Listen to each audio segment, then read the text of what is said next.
راه الربح من الفيسبوك فقط، ماشي غير من الفيديوهات او لا من المقاطع الريلز او لا من البث المباشر. كتشوفوا هادو الناس اللي هما كيشاركوا معايا الارباح ديالهم في الواتساب، وهذا هنا كما كتشوفوا عنده 1200 دولار، وهذا هنا كما كتشوفوا 1481.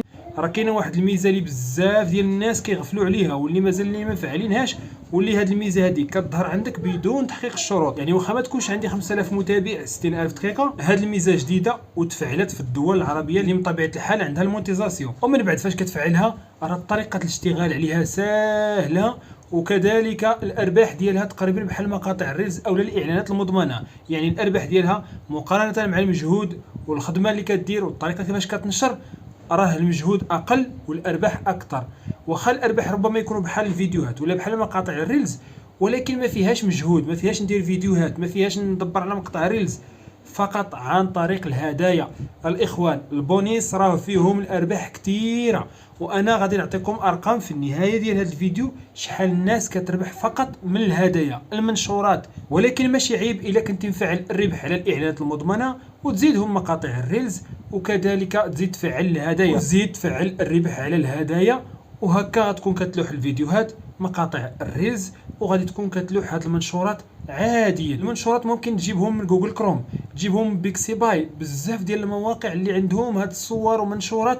وإلا خدمت غير على المنشورات وجاتني ارباح اللوح 3 4 5 في النهار، لانهم غير منشورات كندير عليهم كتابه، اولا كنطرح اسئله، ولا كنقول لهم عطيوني الراي ديالكم في كذا وكذا وكذا. عطا الله ما تبدع في الصور والمنشورات حيت ما كياخذوش منا مجهود، وهكا فيهم ارباح اللي هي محترمه. وباش ما نطولش عليكم، راه شروط الربح من الفيسبوك معروفه، اللي هي 5000 متابع و60000 دقيقه كنحققوا الربح غير على الاعلانات المضمنه في المحتوى، يعني ستريم ادز. ومن بعد راه كنفعلوا الريلز، ويمكننا الا بغينا نفعلوا مثلا البث المباشر راه خاصنا 10000 متابع وكذلك 600000 دقيقه. ومن بعد النجوم راه كنفعلوها عاديه، ولكن هذه الميزه الاغلبيه ما فيهاش شي ارباح كثيره. ولكن اللي مهم في الموضوع ديالنا اليوم هما الهدايا، يعني البونيس راهم مهمين بزاف، ركزوا عليهم حتى هما، وهكا راه غادي تكبر الارباح ديالكم في فيسبوك.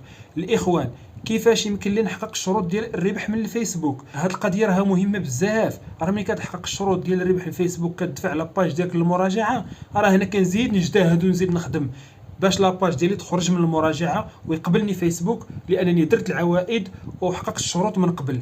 الناس اللي يلاه كتحقق الشروط وكتدفع الصفحه للمراجعه وكتسنى حتى فيسبوك يرد عليها، حتى فيسبوك كيتسناك حتى نتايا باش تنشر الفيديوهات وتنشر المحتوى ديالك ويكون عندك تفاعل، وحتى كيشوفوا هما داك التفاعل راه كاين في هاد لاباج عاد كيردوا عليك. راه بعض الاحيان كيكونوا شي وضع احترافي ولا الصفحه ديال الفيسبوك غير كنديروا لها العوائد كيتفاعل عليها الدولار في الحين. علاش؟ حيت فيسبوك هذيك لاباج ميزها على اساس ان فيها واحد التفاعل اللي كيحترم الشروط. الناس اللي عندها مشكل ديال السياسه، هذا الفيديو راه مهم. المشكل ديال السياسه عنده علاقه بالشروط، عنده علاقه بالمده ديال الصفحه اللي فوقاش درتيها، عنده علاقه بالنوع ديال المحتوى واش حصري ولا ماشي حصري. يعني السياسه تحقيق الارباح راه عند كلشي. فاش كنكمل انا هاد ليطاب كنلوح المحتوى ديالي كلشي عندي حصري، راه اكيد غيردوا عليك وغيحيدوا لك المشكل ديال السياسه، وهذا الشيء عن طريق تجربه. ودابا غادي نخليكم تشوفوا الارباح ديال الهدايا فقط وديروا مقارنه، وهكا راه غادي تختار انت كيفاش تخدم. وفيسبوك راه كل واحد عنده فيسبوك في الهاتف ديالو، كل واحد يقدر يدير المنشورات، لكن ردوا البال الهدايا كتجي وكيخليها لك فيسبوك شهر. يعني دائما ندخل فاش نبقى نلوح المنشورات، دائما ندخل البلاصه ديال تحقيق الارباح، موراها نمشي لتما كنلقى عندي الريلز، عندي النجوم، عندي الاعلانات المضمنه، البث المباشر، الاشتراكات، راه كتكون تما. يعني كتكون عندك تما الهدايا كنبرك عليها. كيقول لك واش انت مؤهل، انت كتكون ناشر منشورات هنا كتبرك عليها، كيعطيك تكتب واحد الرساله اريد تحقيق الربح على ميزه الهدايا او كذا وكذا، كتبها باللونجلي ولا بالعربيه وصيفط لهم. هما هنا راه ما غيراجعوش داك الكلام ديالك، هما كيهمهم انك صيفط لهم، كيشوفوا عندك منشورات هكا غادي يقبلوك، وهكا دير عوائد على الهدايا. وإلا عندك ديجا العوائد على يعني على الاعلانات المضمنه ولا عندك على الريلز، فقط غادي غير تبرك وتعمر ديك المعلومات اللي هما نفس المعلومات اللي عندك تما. ما ديرش واحد المعلومات ضريبيه اخرى. شحال من واحد تيغلط وكيدير معلومات ضريبيه اخرى، لا، كنختار غير داك العوائد ديالي، يعطيني البنكه ديالي هي نفسها كنختارها، وهكا كنأكتيفي الهدايا. وإلا ما عرفتيش تواصل معايا في قسم التعليقات، وانا غادي نقاد لك حساب عوائد وحتى تبقى تجيك فلوس كل شهر، سواء في الهدايا ولا في الاعلانات المضمنه ولا في الريلز ولا في البث المباشر. المهم بصفه عامه حسابك عوائد اللي عندك انت في فيسبوك. ودابا غادي ندخلوا للصفحه ديال هنايا باش نوريكم كيفاش داير الارباح من الهدايا. ندخلوا هنايا للداشبورد، هنا نمشيو لتحقيق الارباح، هنا نجيو للمونيتيزاسيون اللي عندك في لاباج ولا في الحساب بالوضع الاحترافي. هنا نهبطوا شويه للاسفل كما كتشوف هادو هما البونيس اللي عندي انا هنايا كنبرك عليها. كما كتشوفوا انا فعلت عليهم الارباح، يعني حتى نتايا خاص الا فعلت عليهم الربح يكونوا عندك بهذه الطريقه. انا مازال عاد فعلت على هاد لاباج هذا الهدايا، يعني الربح من المنشورات، يعني لاح انا شي منشورات ولكن الارباح عندي ضعيفه. دابا غادي نديكم البروفايل الا بغيت تفعل عليه هاد الميزه ديال الهدايا وما عرفتيش كيفاش دير. انا نرجع هنايا خطوه للوراء، هذا غندخلوا للبروفايل ديالو ونشوفوا. نجيو هنايا غنضغطوا عاوتاني على الداشبورد ونهبطوا حتى هو لتحقيق الارباح. نبركو هنا على تحقيق الارباح، وكما العاده غادي نجيو هنايا الهدايا مازال ما مفعلينهاش، غنبركو عليها بهذا الشكل حتى انت غتكون عندك بهذا الشكل هذا كما كتشوف هنايا البونيس. هنا تيقول لك يعني هنا بالعربيه كتعني هذه انا مهتم، كنبرك على هاد الزرقاء هكا هنا كيعطيوك تكتب. هنا كتب لهم نتايا الا ما دير تراديكسيون ولا اي حاجه، يعني هنا شنو غادي تكتب لهم؟ المرجو مثلا، المرجو تفعيل، وكتبها باللونغلي. وهنا صيفط لهم اللي كنبركوا عليهم هنايا كنصيفطوها.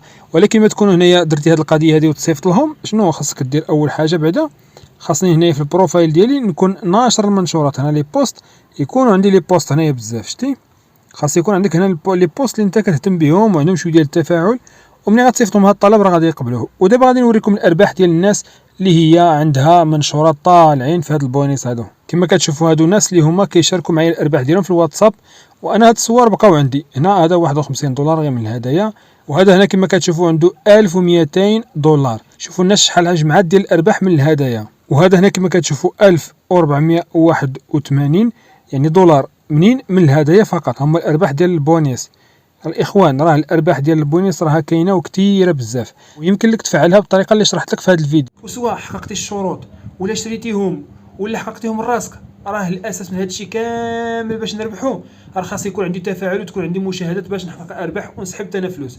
ولكن الا استثمرتي واحد المبلغ وكبرتي الحساب ديالك وحققتي الشروط، راه كل ما كتزيد لقدام كل ما الحساب ديالك تيكبر ولا الصفحه ديالك كتكبر، وهكا دائما انت كتولي بحالك بحال الناس وكتخلص كل شهر على جميع الميزات اللي انت مفعل في الحساب ديالك في فيسبوك. ولا عندك اي استفسار كما كتشوفوا في اول تعليقات تلقى الحساب ديالي الانستغرام، وفي صندوق الوصف دخل وتواصل معايا. راه اي واحد تواصل معايا عن طريق الحساب ديالي الانستغرام راني غادي نرد عليه 100%، وغنتواصل معاك ونحل معاك اي مشكل 100%. وكنعاود ناكد لكم مره اخرى عن طريق التجربه والتجارب اللي داروه الاخوان والاصدقاء، راه اللي خدم كيربح من الفيسبوك، واللي تبع والتزم بالسياسه ديال الفيسبوك راه كيجني الارباح وما عمر ما كيتعرض لشي اغلاق نهائيا.